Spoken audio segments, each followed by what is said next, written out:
Ray. Wrong. Okay. This progress is a part of Christian Reek Central Network.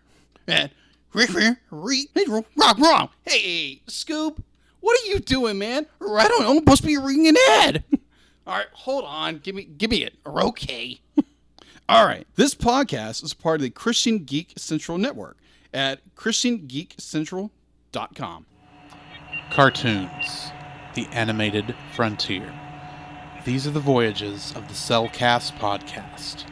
Its continuing mission to explore strange new cartoons, to seek out new animation styles and new creative storytelling methods, to boldly go where so few ever go again.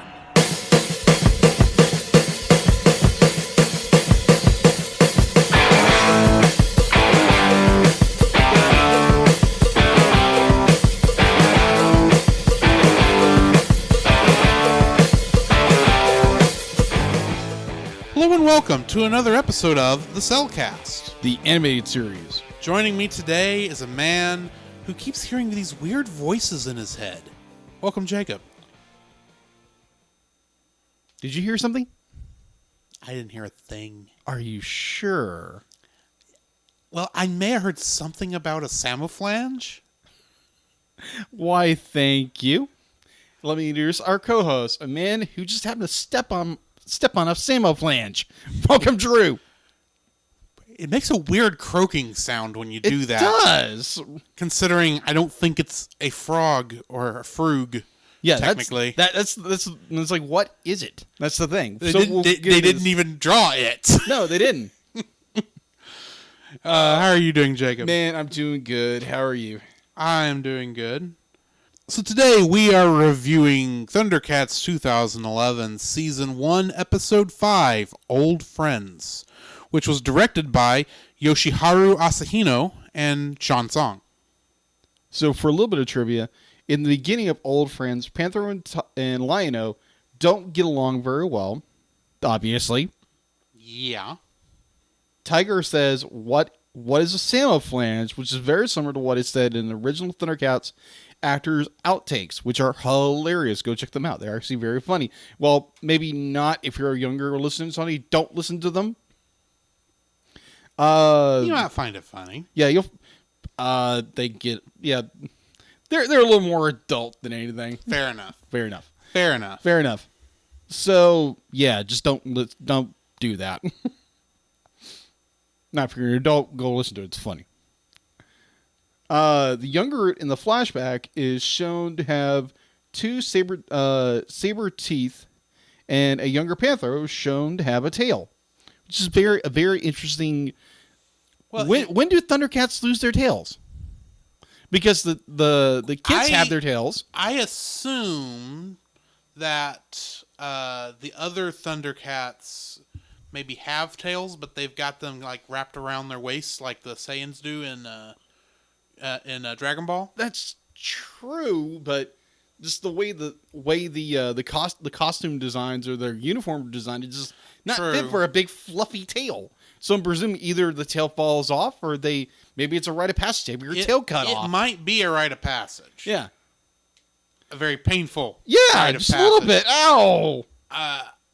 Honestly, I did not even make that connection before you pointed out that the other Thundercats don't have tails either. I assumed the reason Panthro lost his was the same reason Groon loses a tusk. Mm-hmm. He probably just lost it in battle at some point. Yeah. It happens. It does.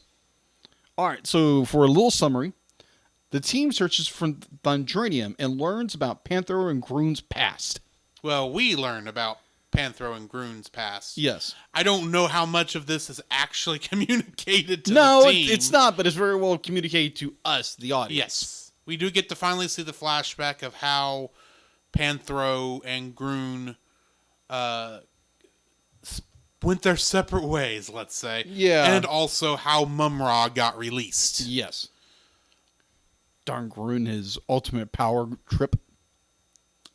That's the thing, though. From the beginning, when we first see him, it's very obvious and I do mean very obvious, Yeah. that he's going to go on a power trip. Yeah. He says from the beginning, I'm going to be king. It's like, oh, you're going to be a lion? It's like, no, I'm going to be the king.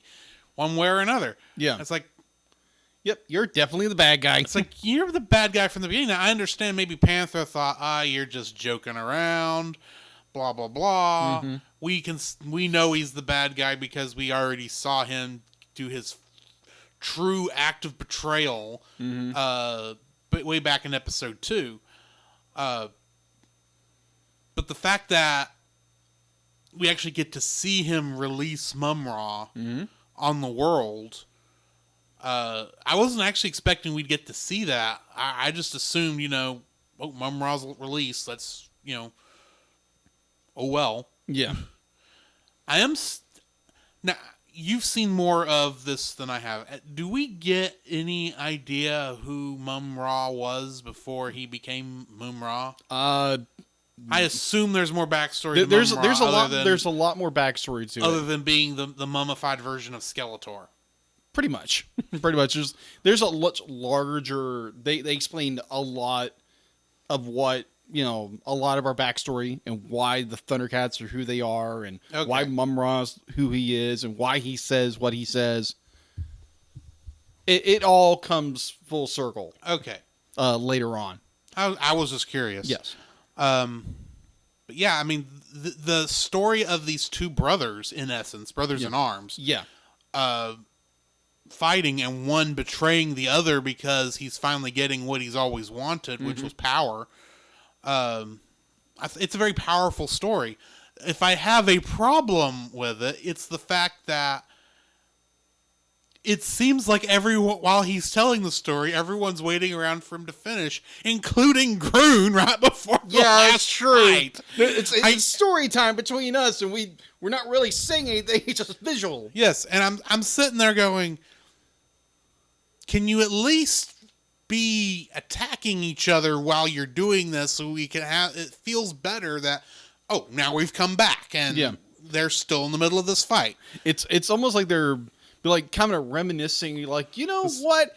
Especially since at one point Panther says, now, when was the last time I saw you? It's like, you're about to fight! Now is not the time to be talking about that.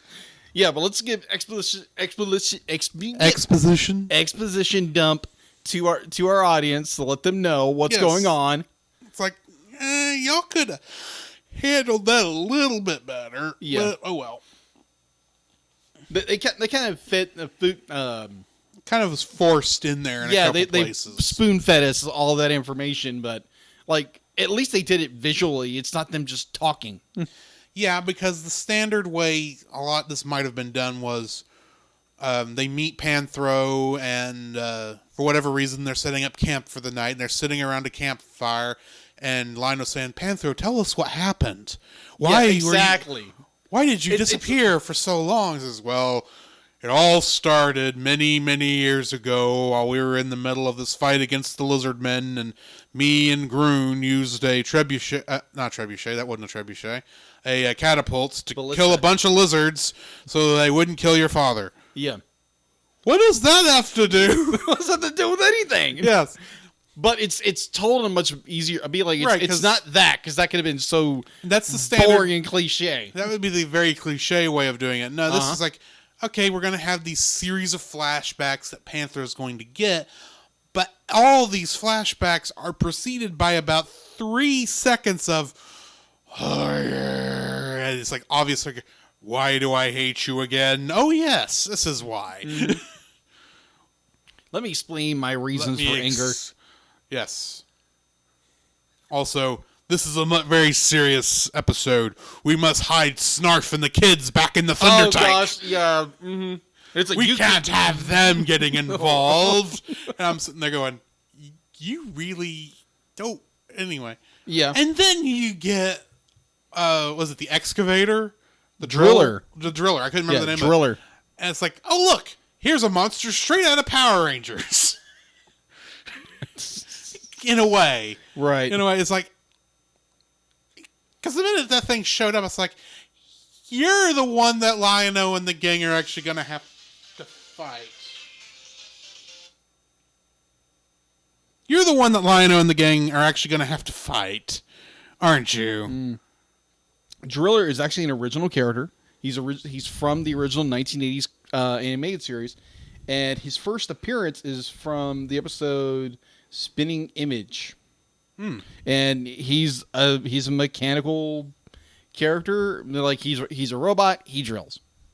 So because I remember when I was a kid seeing that and watching it then, watching it now, it's like that's Driller. It's like that's awesome.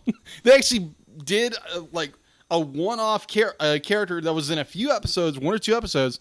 And they actually brought him back for 1 episode. Okay, that's consistency. That was just awesome. That was so cool. Mm-hmm. All right. Show. It was great to understand more of why Panther and Garuna are the way they are. Mm-hmm. We knew from past episodes that they had gone on the journey to go seek the Book of Omens, which kind of you brought up in an episode earlier that if Jaga knew the location of the Book of Omens, why would you send Panther and Grun out? But I digress. I'm pretty sure that gets explained a little bit more in this as the series progresses. Right. But it seemed a little bit odd because you brought that up earlier, and it left me scratching my head, scratching for fleas to because it made me think, and I was like, wait, why did you send them out? Because if Mumra thinks that I think I know why he sent them out. Yeah. I think he sent them out because he's trying to solidify the power of Thundera. That could be it. He's already got the Sword of Omens. If the Book of Omens is real, it needs to be under Thundercat protection. Yeah. Much like the sword is, because you don't want some even if Mumra's not something that exists, it does not need to be out there where the lizards or some other vengeful species that hates the Thundercats can get a hold of it. Agreed. That's my thought. Agree with her. That's why he sent them out. Yeah. Because obviously they were at the tail end of a war with the lizardmen at the beginning of the show anyway. Right. I say the tail end. Obviously it wasn't the tail end because Mumra shows up. But yeah, but there's also counter evidence to the fact that I think Tiger says at one point, be like, if the Book of Omens actually exists. And so there's almost contrary information going on here. That does the book exist? Do they know of its existence? Just don't know where it's at. Yes, but I also think that both Tigra and Lion-O were intentionally not told of some things. Yeah. For their protection that maybe the king or Claudius and maybe Jaga knew about. Yeah. And there's the kind of things they couldn't talk openly about because if word got out that this thing existed, it could get back to the enemy. Yeah. And it's so it's such a dangerous, they can't even tell Claudius's own sons about it. That's why neither Tigra nor Lion-O really know it exists. As far as they know, it's like anything else. It's just a fairy tale. Yeah. Much like Mumra and all this other stuff that ends up being very, very real for the series. Yeah, we'll get there when we get there. Yes. We'll get there when we get there. But yeah, that'll wrap up episode 5, Old Friends. So what's the next episode we're getting into? You know I don't have that up.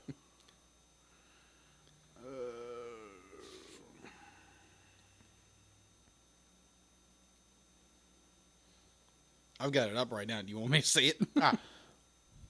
Which will take us to the next episode, Journey to the Tower of Omens. See you then. Boy, they're getting there really much faster than I expected. Well, what do you expect from 28 episodes? 20. Come, Jacob, we must prepare for next week. Prepare for what, Drew? The same thing we do every week, Jacob. Record a podcast! Oh, boy. So where can they find you, Jacob? They can find me on Facebook at Jacob B. Heron and Jacob's Daily Art Corner, my personal art Facebook page. On Twitter at Jacob B. Heron, on Instagram at Jacob B. Heron, and on Letterboxd at Jacob Heron. Where can they find you, Drew? You can find me on Facebook at Drew Dodgen. You can also find my Facebook page at Drew's Photo Bin, where I upload my photography. You can also follow me on Letterboxd at GGeorge759 and Twitter at GGeorge759. Where can they find us, Jacob? You can also visit our website, thecellcast.podbean.com, where you will find every episode we released and links to listen to it on Apple Podcasts, Google Play, and Stitcher. Our RSS feed, if we aren't in your favorite podcast app directory, please share, review, and subscribe to us there and share us with your friends. You will also find a link to our Facebook group, the Double Feature Podcast Community, where we talk about both animated and live-action movies. We share this with our other podcasts, which we do with Jacob's brother Jim, at the Movie of the Week podcast, where we talk about live-action movies. You can also email us at thecellcastpodcast@gmail.com. Also, please like our page on Facebook. We try to post about upcoming movies. If you comment on that movie's post before we record, we'll read your comments in the episode. And remember, every time we say the Cellcast, that is with a single L.